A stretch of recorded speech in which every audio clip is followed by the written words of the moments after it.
création des startups, c'est très important pour une université parce qu'elles sont le reflet de son innovation.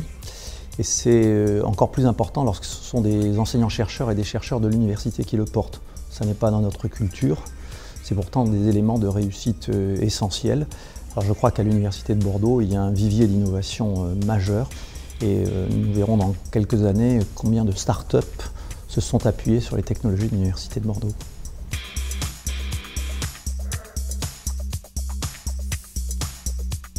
Le rôle d'Aquitaine Sciences Transfert a consisté à nous accompagner, à nous guider sur plusieurs aspects clés du projet. L'aspect propriété intellectuelle, scientifique, marché et business, avec par exemple la mise en relation qui a été faite par l'équipe qui nous suit avec des industriels. Le rôle de la SAT a consisté aussi parfois à recadrer le projet quand c'était nécessaire et pour terminer, de le financer et de permettre une maturation technologique et à cette techno de sortir de l'université pour arriver sur le marché.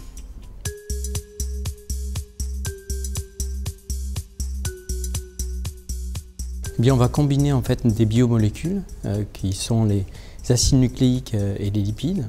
Et donc cette combinaison unique chimique va permettre en fait d'obtenir des molécules chimériques aux propriétés augmentées.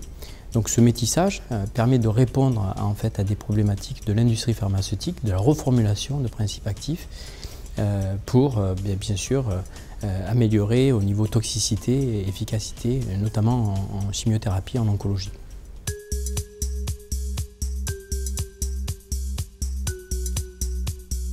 L'aboutissement d'un travail de nombreuses années puisque Philippe Barthélémy a démarré ses travaux de recherche et son processus de valorisation depuis l'année 2008.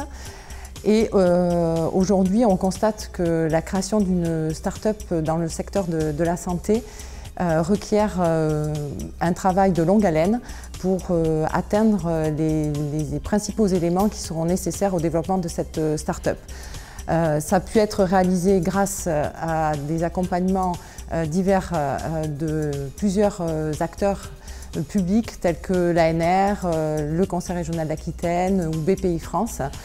Et finalement, c'est la rencontre avec Stéphane Parcheminal qui permet aujourd'hui de sortir ce projet du laboratoire pour l'amener au marché et je leur souhaite un plein succès.